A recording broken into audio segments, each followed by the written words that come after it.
at Goviak. Not quite the halfway point tonight, Clinton. I think that's technically Monday if we're doing the math correctly at home, but Mm-hmm. about halfway through these spring spotlights now. It has been good. I think I'm glad we did it this way this year. I feel like this has been a little bit more enjoyable. It's not been as voluminous, Mm-hmm. if that makes sense. Hopefully, you guys have enjoyed them as well. A little bit more quick hitters, just some kind of quick overviews as these teams are going through spring practice. But, sir, how are you tonight? How's your Thursday? It's going good, man. I'm happy that tomorrow again. You worked for Ortho once. You know we turn over every year in like April, so I always have PTO to burn come March. So I'm off tomorrow. Getting the old annual physical done tomorrow. Luckily, they don't fondle your balls anymore, but we'll get the physical done, hang out with the kids, head into a cold weekend again here in Columbus, except for Sunday when it's going to be 72 and then be 30 on Monday. It makes absolutely no sense.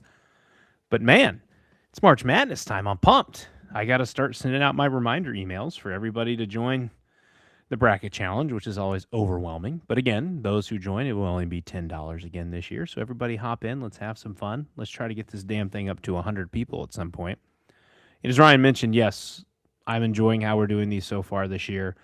If you guys are new to us and you haven't been followers from the very first day, and again, there weren't that many of you from the first day, we had probably what, man, a 60-page document for our first ever spring previews when Yeah, it we was a started lot. on that April It 1st. was a lot. I would say horny doesn't cover the word we went with the amount of data we typed into that document. Well, it was Holy shit. good because It was like a thorough. it was We like a had reference for the season. It was just a little yeah. too much. Yes. And then last year again, we did a great job with it, but time frame of when it ended into what we covered just felt like we ran so close to our fall previews that started at the very end of June. So this year for you guys, it's going to be a lot better as your listeners. Like Ryan said, we're almost halfway through. Um, Once we get done with these, we'll just go back to once a week like last year. We'll do some for fun stuff with you guys, fun episodes, and then when we get closer to end of June again, we'll pick her back up and be ready to rock and roll. Mr. Ryan, how are you? Well, Dallas is pistol whipping Edmonton right now, so it's a good night. I'm having fun. Are you wearing a bear shirt? I am. So when Justin Fields got drafted by the Bears, this is why I don't buy gear Oh, to that's so support other dumb. teams. So soft. Yep, I bought one to support him, and now I wear a jersey that I think he's still on the Jets. I don't think he's officially been cut, but Geno Smith is now the best quarterback on the Jets since Geno Smith left the Jets. Maybe. But yeah, I won't ever do that again. Justin Fields, if you ever listen to it, still love you, man. I was supporting you, but that was $30 down the drain. So the sleeves are probably going to get cut out of this soon, and it's going to turn into a workout shirt. Yeah, This there is you why I go. buy Bengals gear only, There you go. and Repurposed it. then college gear, right? Because I don't get a name put on the back of it, so I can wear the number one jersey every single year until I'm too fat to fit in it. There you go. Life goals. Tonight we are starting with the Minnesota Golden Gophers, making our way downtown, walking fast. I don't know how the rest of the song goes. Alphabetically down the Big Ten here, we got Minnesota and Nebraska tonight. As always, if you are watching this on YouTube, you will get both teams in this one episode, but in your podcast feed, they will be separately. Sorry for the second intro in this show. Golden Gophers, Clinton, another good year last year. They are consistent, man. I feel like this is the one team, year in and year out, what you are going to get from them. They are going to be a 7 to 8 win regular season team, and then they are going to win their bowl game. Because what is it, 9 straight years now they've won a bowl game, 8 straight years they've won a bowl game, something like that. Yeah, I'm thrilled to our friend Ty Hildenbrandt of the Solid Verbal. He does this every single year when they do their fall previews. He banks on them winning like 9 to 10 games, and he starts a Minnesota fan hotline towards the end of the year because they don't end up making it to 9 wins, and they disappoint him. It's at a certain point, it's just like, you know what you are, and you know what, there's something to be said for that. 8-5 a year ago, that includes a bowl win over New Mexico in overtime in the Rate Bowl at Chase Field. A fascinating year, I would say, overall for Minnesota, Clinton. Maybe a building year for this year, given what they have coming back. And kind of starting with the three things that I am looking for here. First and foremost is going to be, what does year two of Drake Lindsey bring to this passing attack? a lot. I would say, I don't know if heralded is the right word, but definitely a guy who was getting some eyeballs in the spring last year. And maybe that's just our personal bias with who we are following and the type of content we're consuming. But I think with the Minnesota fan base, there was a lot of excitement for this guy last year. And I would say he was good for a freshman. Nothing that kind of blew your doors off, but also he did a good job taking care of the football and for the most part didn't make too many costly mistakes. But sometimes the downside of that is when you're not taking risks, you're missing out on big plays. And last year, Minnesota was 102nd nationally in passing yards per game, 189.9 yards per game. But more concerning, I think, Clinton, they were tied for 127th at 5.5 yards per attempt. There was not a lot of air it out deep in this offense. Now, touched on it, he did do a pretty good job taking care of the football. Only 6 interceptions for the season, and 3 of those came in the disastrous 41-3 loss to Iowa. After that game, though, the last 5 games of their season, he had 8 touchdown passes and no interceptions. It's a very good end of the season for him. The other kind of side of this passing game coin is you can be a check down, not take the top off the defense offense if the running game is popping. But it didn't really pop for Minnesota last year either, Clinton, and that was entirely due to injuries. Darius Taylor missed 3 games. A.J. Turner missed almost the entire season. I think he ended up with like 14 carries for the season. We'll talk about them in a bit. But they were 128th nationally last year at 103.2 rushing yards per game. There were only 3 Power 4 teams with fewer yards per game on the ground. It was Oklahoma State, North Carolina, and Wisconsin. Not exactly the epitome of success last year, which I think makes Minnesota's success all the more remarkable. You know how bad it is? Wisconsin had a game last year where their punter was their leading rusher. You don't want to be in the category with Wisconsin of 2025. No. We'll talk about the running game in a minute, but to kind of go full circle on the quarterbacks here, Drake Lindsey has tools, man. This is a big kid. He has a strong arm. I think he's mobile in the pocket. He's not really a run threat, though. I did the math on this. Taking out sack yards lost, Clinton, he had 8 rushing yards for the season last year, so not really a threat on the ground. They did an okay job of protecting him last year. Team sacks, total sacks, and sack percent were both middle of the road. They were 66th in sacks allowed and 56th in sack rate. Their offensive line should be better this year. They have 4 players returning who finished last season as starters. Plus, they had offensive tackle transfer Bennett Warren from Tennessee. That should be a good unit this year. I think the biggest thing, though, about this passing attack is obviously you need Drake Lindsey to take a step forward this year, but you need improvement to come from the wide receiver group. Your leading receiver, Lemacki Brockington, is gone off to the NFL, but their second and third leading receivers, that's Javon Tracy and Jalen Smith, they return. Tracy was a first-year player for the Gophers last year. After 2 years at Miami, he had 37 catches for 454 yards, 6 touchdowns. Jalen Smith, 28 catches for 419 yards and 4 touchdowns. So of Drake Lindsey's 18 touchdown passes last year, Clinton, 10 of them are coming back with those 2 guys. Can one of them take a step forward to become a more bona fide number 1 threat this year? You would think that, after a year in the Big Ten for Tracy getting adjusted, we've talked about this a couple of times, getting adjusted to that physical style of play from the corners you're going to see in the Big Ten. You'd think that's going to help him a lot going into his second spring here with the Gophers. Another name to keep an eye on here is Perry Thompson. He's an Auburn transfer. He played bits the last 2 seasons, but he is a large human being. He is 6'3", 220, and in the class of 2024, he was the number 44th ranked overall player, the number 11th ranked wide receiver. So this is a guy who has the recruiting pedigree. We know the quote, right? If you're in your 3rd year in college and we're still talking about your recruiting ranking, maybe you're not that good, but maybe there's going to be a bright spot for the Gophers. We'll see how he clicks with Lindsey in spring ball.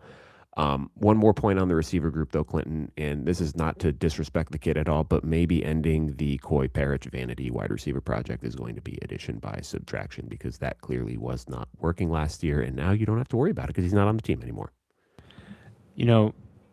We started this talking about Lindsey, but I have more of my piece here on the wide receivers. It's not like Minnesota has been wide receiver poor all time, man, and not and recently. Daniel Jackson, 2,360 plus yards. He led the team in receiving in 22, 23, and 24. Before him, you had Rashad Bateman, who's widely considered one of the most talented receivers that Minnesota's ever had. You had Tyler Johnson prior to him, in conjunction with him, 3,094 yards receiving. And then mixed in there as well, you had Chris Ottman-Bell from 2017 to 2023 with almost 2,000 yards receiving. They've had solid receivers. It's the key of just finding them and getting them. Minnesota likely is not going to be pulling 5-star wide receiver talent. They're going to be more in the maybe into the mid-range 4 stars, but probably high threes, low fours, and then guys that they can take from their own neck of the woods up in the northern Midwest of the United States. So they need something to pop this year. Lindsey cannot do it all himself. Ryan and I saw the stuff firsthand in Oregon. They could not get anything downfield. They got, I believe, Darius Taylor absolutely killed in the backfield on one of the passes. That was just a little dump off to the side. And you can't open up lanes for your running game, which Ryan's about to talk to here in a minute, if you can never have anything getting downfield. If everything's a short pass, they can still play in the box. So how the hell are you going to develop a good running game when you can't offer anything down the field? Lindsey's a really good talent. I'm excited for year 2 with him. My guess would be we're probably getting 3 years with him, barring him coming out and just lighting the world on fire this year. So I'm excited to see where he goes, but this wide receiver group has to be better. Perry Thompson, I'm all about it. 6'3", 220. Let's do it. Well, it's kind of like the double-edged sword, right? Is you would like to have 3 years of Drake Lindsey, but if you only get 2 years of Drake Lindsey and it's him going to the NFL, that's probably a good thing for you. Certainly. Not if he's transferring somewhere else. That's not so good for you. The thing number 2 I'm looking at here, and maybe this isn't as much of a spring thing, but more of a big picture thing for Minnesota in 2026, is can Darius Taylor stay healthy? It is the million-dollar question for this team. In 2 years, we have been doing this show, Clinton. He's been one of the most talented backs in the Big Ten, yet we are having this question about him now for the 3rd year going. He only had 143 carries last year after 205 in 2024. He missed 2 games last year after the Northwestern State game. He returned for Ohio State, did not look right. He had 8 carries for 12 yards. Granted, nothing about Minnesota looked right in that game. Didn't really look good the next week against Purdue. Only had 14 carries for 32 yards. Then he exploded against Nebraska. Following week, he had 1 carry against Iowa and missed the game after that against Michigan State. But he did carry 63 times over their final 4 games of the season, including the bowl game. We talked about the poor rushing performances above. That was not helped by the Taylor injury, but they also lost A.J. Turner for the season. After the Cal game, he had 16 carries in 3 games. This was a kid who had just over 800 yards, I think, for Marshall the year before, so a pretty good transfer. They get him back this year. Both of these guys staying healthy will go a long way for the Gophers offense in 2026. They've long been a team that runs the ball well, but it's not going to happen for you if you lose your top 2 backs. Ultimately, this offense is going to go as far as Darius Taylor takes them. You need something more from the passing game, but if you get a functional running game, that is going to help out your pass game too. If Darius Taylor can't stay healthy, if they can't establish anything on the ground, and you don't have to respect their run game, it makes it that much easier to shut down the wide receivers, that much easier to shut down the pass game, especially if you don't have a quarterback who can run the ball. If they can get 2024 Darius Taylor, where he missed the first game of the year against North Carolina, but then played 12 straight to end the season, he had 1,300 all-purpose yards and 12 touchdowns. They are going to take a step forward regardless of how much Drake Lindsey improves this year. But if he's in and out of the lineup again, I think that's going to be an issue for the balance on this offense. Absolutely. And last year, they were able to fall back onto Fame Ejeboy as well to help lead the running back room, and he is no longer there. He is a Purdue running back now, stayed within the Big Ten, but transferred to the Boilermakers. So a lot falls on the shoulders of Darius Taylor. Just for us as fans, man, even for the people who don't watch the Big Ten ball outside of the top teams, for just your and I's sake and everybody else who enjoys Big Ten football, can Darius Taylor just please be healthy for an entire full year? He is a really talented back, and I think he's got good NFL potential. I can't say great because he hasn't shown the ability to stay on the field, and the best ability is availability, which he has not fully had yet. But when on the field, he is such an impact player for this team, Ryan. Minnesota, if Taylor is healthy and they develop some type of a wide receiver outside to help Lindsey, they could be spicy this year to pick some teams off that we don't see coming. They have some weapons on offense, but they need development and obviously protection. They have to be able to protect Lindsey. Oregon was all over him like a fly on shit last year when we were there, and that's just one of a few examples. So my fingers are crossed, Darius Taylor. I hope you stay healthy for a full 12-plus games for this team. Well, and look, talk about the pass game, too. I mean, he still was an involved receiver. Last year, he had 34 catches. The year before that, he had 54 receptions. So him not being on the field hurts the pass game, too. So We've seen what he can do with the ball in his hands out of the backfield, catching it. Him staying on the field is definitely going to help that passing game as well. I think some of the biggest momentum plays, at least that they had in that Oregon game we were at, was Darius Taylor getting some balls out of the backfield Sure. or as Yeah. a receiver. Mhm. Like, without that, that train wouldn't move down the field that well at all. No. I feel like there's a lot we can talk about on this defense, but the thing that I want to focus on is how big of a force will this defensive line be this year, Clinton? This might be one of the best edge groups in the Big Ten. Low key, kind of sneaky too. We think we all knew about Anthony Smith, or at least if you pay attention to the Big Ten, you know about Anthony Smith. All Big Ten performer last year. He's one of the best players, regardless of position, in the league last year. He had 12 and a half sacks. That gives him 19 and a half for his career. I want to give a shout out to Ryan Burns from Gopher Illustrated because he wrote an incredibly in-depth depth chart preview for the defense that I heavily utilized for this piece.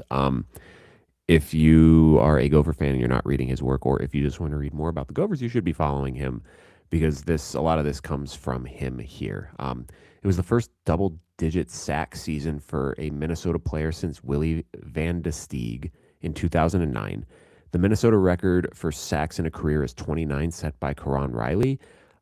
If Smith goes back-to-back 10-sack seasons, Clinton, he is going to break that record. One thing to note, though, and this was noted in that same piece by Burns, he played 671 snaps last year, which is, to put it lightly, too much. No other Gopher defensive lineman exceeded 500. To help ease that burden a little bit, they pulled TJ Bush from Cal in the transfer portal. Last year, he led Cal with 39 pressures, 26 quarterback hurries, and 5.5 sacks. He should be a good complement to Smith to allow him a breather while ensuing the production drop-off is not too steep, right? You go to the twos, sometimes that drop-off is just not worth the squeeze. Keep the big guy out there, even if he's tired, because it's better than your backup. At least you have kind of a 1B that you can throw out there. On the other side of the line, freshman a year ago, Carter Menz, he pulled 6.5 sacks and 9 tackles for a loss. Why is that significant, Clinton? Because he only played 8 games, and it was the last 8 games of the season. He did not play their non-conference portion of the schedule. All that came in Big Ten play and the bowl game. Another offseason in the weight room for him. He's already 6'5", 240. That should be an exciting proposition for Gophers fans. And between those 3 players, that is going to be a fearsome rush unit for every offense that they play this year. Now, interiorly, I think there's a bit more question here. They have 1,400 career snaps moving out the door in Devin Eastern, Jalen Logan Redding, Rashawn Lawrence, and Nate Becker. They took 3 defensive tackles in the portal. They took FIU's Zion Chapman plus Marshall players Naquan Crowder and Sid Kaba. Burns noted that Chapman did have offseason shoulder surgery, and he's not expected to be able to take contact until fall camp. So you're not going to get much from him in the spring. Theo Randall is a name to know here. Expectations were high for him last year, but he had a preseason foot injury during fall camp, which led him to miss the season. They have a new defensive line coach this year, Clinton CJ Robbins. His challenge is going to be to get that interior unit right. They were 4th nationally in sacks per game last year and 3rd overall in sack rate. So the edge unit is really good. And Clinton, this was a good rush defense too last year. 27th in yards per game and 31st in yards per carry allowed. But you're going to need that interior to step up because you have a lot of running teams on this schedule. Mississippi State, Washington, Michigan, Iowa, IU, Penn State, Wisconsin. If you're weak up the middle, it doesn't matter how good your edges are. Those teams are going to attack you up the gut, and you are not going to be able to stop them. So that is going to be something to watch in the spring is can this interior defensive line carry its weight? Because if it can, Clinton, this could be one of the best defensive lines in the Big Ten. You know, I love trench play, man. My eyes will be all over Carter Menz this year. Again, thank you, Ryan Burns, for coming on to our show for fall previews the past 2 years. 2 years in a row. Delivering a fantastic article to provide. If I have my way, it's going to be 3. If I have my way, it's going to be 3. Yeah, we would love to have him back. But yeah, man, it's an exciting defense. Minnesota tends to be fairly solid on defense every year. And they have to get the offense to pair with it.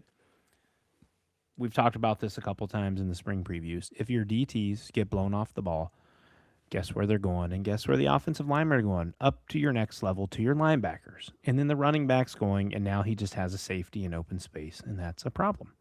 So let's see if Minnesota can get this figured out because they've got some pretty solid run opponents on this schedule. They'll be fascinating to watch again in 2026. I am fairly confident that we can say that they're going to win 7 or 8 games, Clinton. The non-conference portion of the schedule is pretty manageable, but it's a relatively difficult Big Ten draw, I'd say. I guess depending on what happens with some of these teams, but they'll be fun to watch. I'm excited to see what Drake Lindsey does. And hopefully Darius Taylor stays on the field because that's a damn good football player, and we should get a full season of him. That'd be great.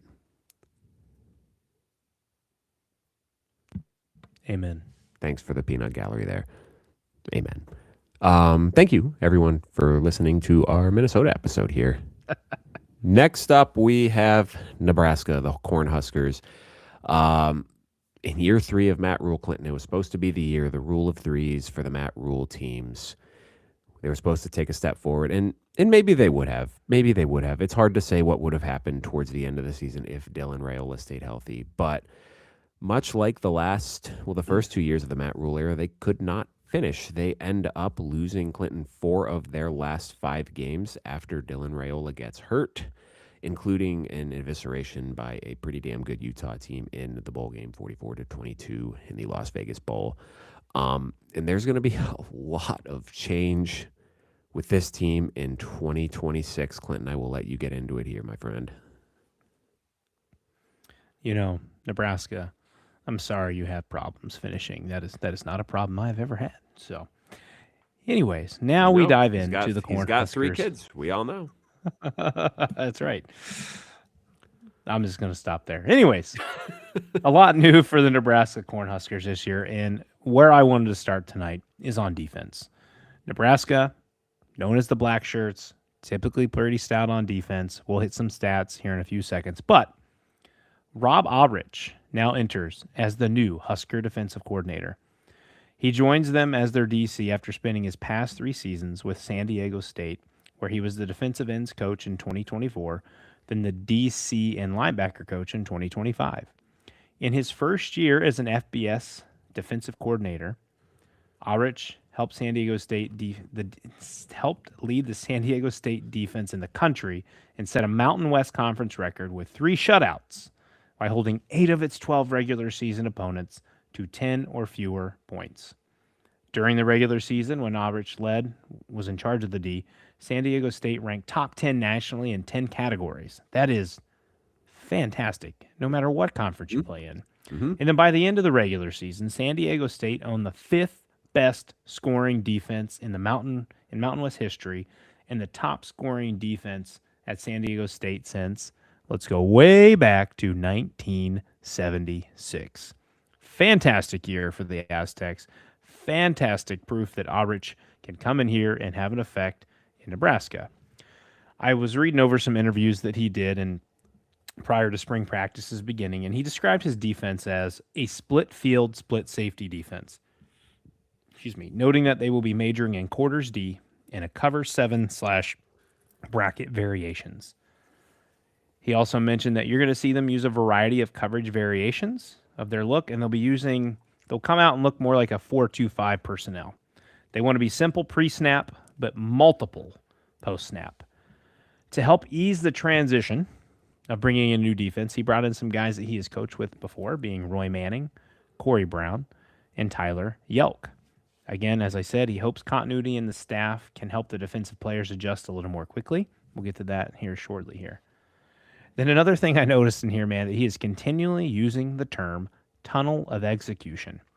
So I dove in a little more on this, meaning they need to be focused on the ball or on football and executing at a high level and blocking out all the media attention, the social media attention, and all the jargon that comes with portal additions and NIL. Just once focus on ball. Learn the system, see ball, get ball. Now, where does he have to see some improvement this year? The Huskers were great against the pass last year, ranking second in the conference, second to only Ohio State, allowing 154 yards per game through the air.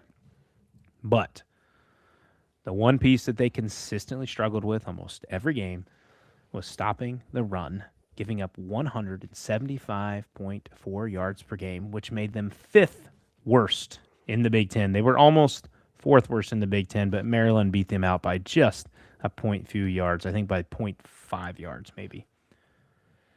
So the big thing is here, UDC, how fast can the players learn the new scheme, and how much of the scheme can be put in year one? We'll go back to the Jim Knowles thing when he came to Ohio State and when he went to Penn State.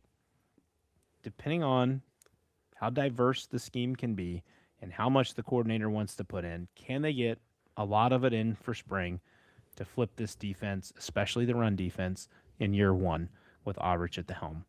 Or is this something that is like a multi-year build, a la, why did I just blank on his name? Jim Knowles, goodness sakes. It takes about 2 to 3 years to install everything. So I'm really curious in watching this year. It's not individual players on the defense per se to bring your attention to, but just in general, how these players are progressing in learning this defense.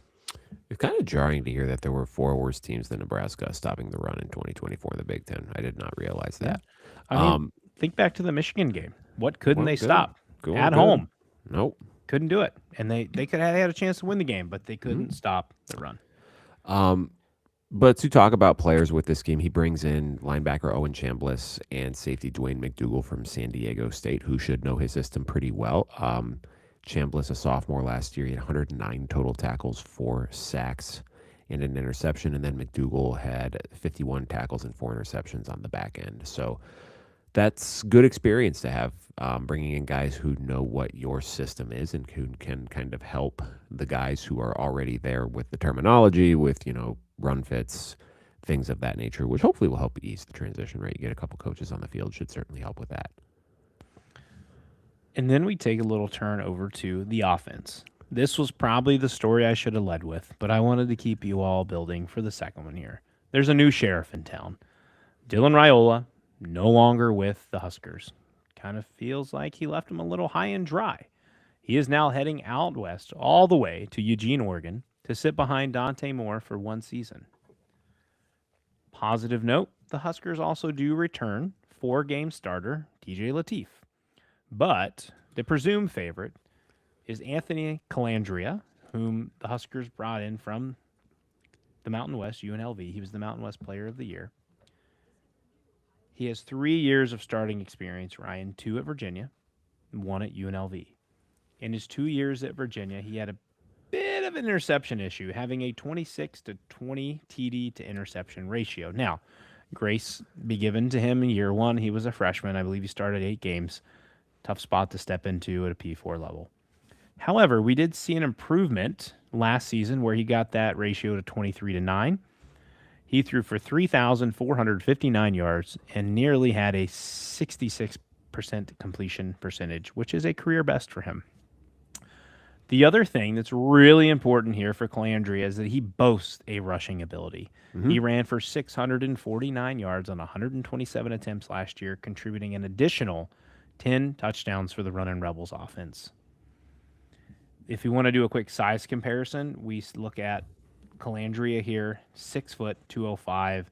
So a bit of a size difference when you're coming from Dylan Raiola or Patrick Mahomes Jr., who was 6'3", 230 pounds. The aforementioned Lateef, he played in 7 games last year, starting the Final Four after Raiola fractured his fibula. He posted 74 completions for 904 yards. He did complete 60% of his passes, 5 TDs to 1 interception. So over 4 games, you'd probably like to see a little bit more passing touchdowns. I felt like at that point in time, thanks to for my college fantasy team here, that Nebraska got pretty lean heavy on Emmett Johnston, which we'll get to in a minute. They never quite felt the same, though, after Dylan Raiola went out, Ryan. And he had to step in as a freshman. It's a tough spot. He did also contribute 4 rushing touchdowns. I don't want to forget that. We talked about Calandria bringing a dual threat ability. It'll be interesting to see how he settles in with Dana Holgerson in this offense. This is his 3rd team in 4 years. I don't know where you guys are with that. I'm sure Husker fans are excited that you have him here, but for the traditionalist of the college game, it would be nice to see guys maybe be on a max of 2 teams in 4 years instead of on a 3rd try on your 4th team. So we'll see what he can bring to the Husker offense. He's experienced. It's what you need. It also allows Lateef to sit behind a veteran and learn for another year and potentially be the starter heading into 2027 for the Huskers. I think the thing that worries me about Calandria, and I'm not going to sit here and act like I watched every Virginia game or every UNLV game last year, but the few times I saw him play at Virginia and the couple of times I saw him play at UNLV when it was 10:30 at night and I wasn't ready to go to bed, I'm like, I'm going to watch some more football. Um, his style feels kind of backyard football-y, if that makes sense, right? Like maybe like really, really diet Manziel. Like we're talking like Splenda Manziel, like a similar style to that, right? If that makes sense. I don't know how well that's going to play in the Big Ten. Like you can do that in the Mountain West when the level of athlete is not quite as good and maybe the level of execution is not quite as good. But you're going to get killed if you try to do that in the Big Ten. And you touched on the size. He's not a big dude and like he's quick. Like don't get me wrong. Like he is a good runner and maybe that like if in the right offensive scheme that plays well. And I mean this I think his growth last year is a big credit to Dan Mullen, who's still a very good can't recruit for a lick, but he's still a very good offensive coach. So I'm curious to see how and I would say I think the style of play to Dana Holgerson similar for sure between the offenses. So I think it should carry over at least schematically well. I just don't know how athletically it's going to play in the Big Ten. I'm curious to find out. Like, it could be a lot of fun. Like, if he plays at the level he did for UNLV, it's going to be a fun ass offense to watch. But if it plays like it did when he was at Virginia, that was a bad offense. Yeah, be fair with him here that he is more experienced now than he was at Virginia. Like And Clinton, he was so bad at Virginia, he almost got Tony Elliott fired. And then they Mhm. brought in Chandler Morrison. They almost won an ACC title. Yep. So his escapability will be key. If the offensive line is not up to snuff and he has a lot of pressure in his face, even if he doesn't, maybe the offensive line's good, but you need some key 10-yard, 15-yard QB runs to get you something late in the game to help move the offense down the field. There you go. Get them going. It's a piece there that you felt like Raiola never truly offered, right? Like some mobility, but more limited than what Calandria will be, and Latif, of course. And then, God forbid, something happens to Calandria. Latif did get in for 4 games last year. He's in the second year in the system, so there's something there to lean on. Now, perhaps it is the second biggest loss, but probably the biggest loss on the offense as far as impact in statistical numbers is who's going to lead this running back room in 2025, 2026. 2025 running back room was led by the stud, Emmett Johnson. He is now preparing himself for the 2026 NFL draft. If there's any NFL GMs listening to the show, which we know there are, draft Emmett Johnson. He's a beast. He posted 251 carries for 1,451 yards and 12 touchdowns. But he wasn't a one-trick pony, man. He contributed 46 receptions for 370 yards and another 3 touchdowns. The Huskers' run game average was 145.9 yards per game. However, that was pretty much all Emmett Johnson because there was a steep, and I'm talking steep, drop-off in rushing production after Johnson. Mekhi Nelson only had 27 attempts on the season. Isaiah Mazi, 26. Quentin Ives, 20. Now, notice I said Emmett Johnson had 251 carries, folks. The next guy had 27. That's crazy. So all your experience is out the window because he did everything for you. Also, I'm pretty sure Mekhi Nelson transferred. Oh, wait, no, Kenneth Williams transferred. He didn't. Just kidding. Just kidding. Nope. As I was getting ready, or going to say here, in a pre-spring interview, Roll said Nelson is their big play threat. And then you look at Mazi, Isaiah Mazi, that is, he's a Swiss Army knife. And when he's talking about that, he's saying he's a really good receiver in or out of the backfield for them. It says in backfield in the article. I would argue out of the backfield. He also expressed excitement in redshirt freshman Connor Booth and true freshman Jamar Rule. Didn't have a ton to say about Ives. He essentially just kind of came out and said he's glad he's in the room and he's balanced, but nothing exquisite to say about him there. Jamal Rule was a high-rated 3-star prospect per 24/7. So it's really going to be interesting, Ryan, when we've seen the past 3 national champions all coming from the Big Ten, Michigan, Ohio State, Indiana. In each of their years that they won the Natty, I'm not sitting here telling you guys that Nebraska's going to win the Natty. But if we're looking at the three teams that got it to the highest level and accomplished something, they had a two-back system. Mm-hmm. Nebraska was purely a one-back guy last year. Now, he's a stud and he's hard to take off the field, and whether you weren't ready to trust Mekhi Nelson or one of these other guys, are they going to continue to roll with a one main back again? I highly doubt they're going to have this big of a split in carries again. But do they have one main guy? Or, since there's a little more of the unknown with all of these guys, do they go more to a multi-back system? You don't have that workhorse you can lean on or that you can trust that you had in Emmett Johnson, that no matter the situation, you can lean on him to get you something. Do we see them go to more of a multi-back system? Which, again, for longevity of a running back would be a little more beneficial. Last year, Mozzie, 14 catches, had 11.1 yards per reception, though I guess that's probably skewed by a 39-yard catch.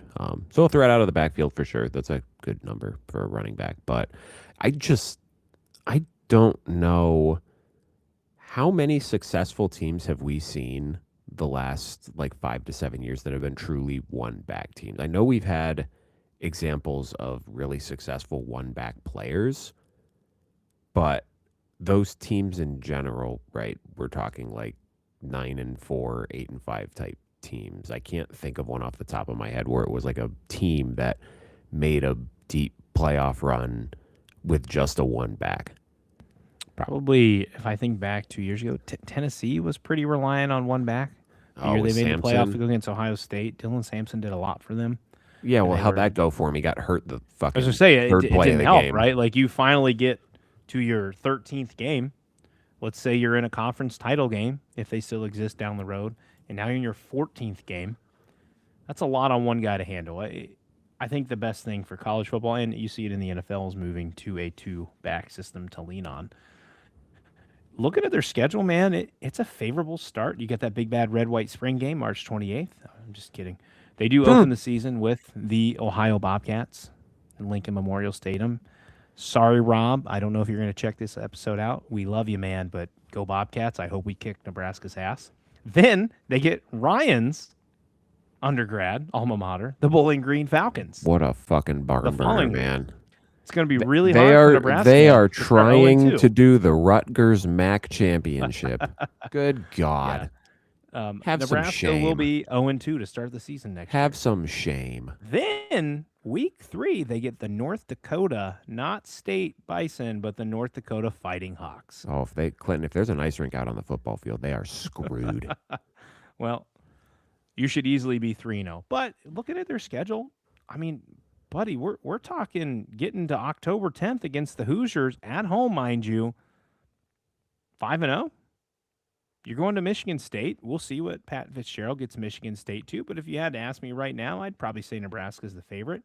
You host a bottom-feeding team last year in the Maryland Terrapins. So your first 5 games, 4 at home. There's no excuse why you're not at least 4-1, if not 5-0 at that point. Then you get a little doozy on your back-to-back before your bye week. You get Indiana at home. So, again, of your first 6 games, 5 are at home. Then you got to go to Autzen to play Oregon. Let's envision those are both 2 losses. Washington comes to home. Ohio State comes to Lincoln. That's a nice home schedule, if not anything, for just your fans to enjoy, different teams to see. At Illinois, we don't know what the Fighting Illini will be this year. At Rutgers, you could generally probably assume a win. Rutgers has made that trip. Nebraska has made that trip multiple times now since they've been in the Big Ten for a while. And then you finish at Iowa. If I'm staring here right now, lost to Ohio State, lost to Oregon, lost to Indiana, 9-3 is feasible if you can beat Iowa. 8-4, probably more likely. You're thinking they drop one in there. But that's a step in the right direction to an extent for them. Buddy, they're going to do that thing again where they start 5-0 without beating a team worth of shit. Everyone is going to get super excited about them again. And they're going to lose 5 of their last 7 games. Well, the one difference is we don't have the Raiola hype train to be on now. You remember 2 years ago when we started this thing, they started out 5-0, handed that big win over Colorado. We're like, choo-choo, let's go. And then flatline. So you are correct-ish about Dylan Sampson. He had 258 carries that season, but they did have Deshaun Bishop had 74, at least Peyton Lewis had 64, and Nico ran 109 times. So Yeah. they was at So least some there was some balance-ish dispersed with there. that. But yeah, that's still a lot of carries for one guy. And that was a high-powered offense. It was on the field a lot. Yeah. Compared to, I would argue that Nebraska was not a high-powered offense. Oh, and sure, not yeah, on the that's- field running as many plays. That is not their style. Whereas Josh So Heupel's trying to run 950 plays a game Yeah. because So he doesn't trust his defense. it's going to be interesting, man. I want to see these backs. They specifically did not bring a guy in the portal. They talked about that in that article. They wanted to keep what they had in-house and then bring in the true freshman in roll and see what he can do. So we'll see where Nebraska's running back room and what their rushing yards per game look like this year. They will certainly be aided by the running ability of Calandria. And maybe that's a reason Ryan obviously had to pivot off Minchie, right? Maybe that is a reason why they pursued Calandria, because he offers something with his legs that if these backs take a little time to get going or figure out who can be the lead back, Calandria can help assist there. Well, I think they pivoted off Minchie because he screwed them. Oh yeah, I mean they had to pivot off of him. Like they didn't choose to; they had to. Like let's be Their real. hand was forced. They didn't pivot. They didn't pivot off of him. He got more money from Kentucky and was like, "All right, screw you guys." Yep. But yeah, I agree with that. Like having the quarterback run threat, like a legitimate quarterback run threat, adds a different dynamic to this offense.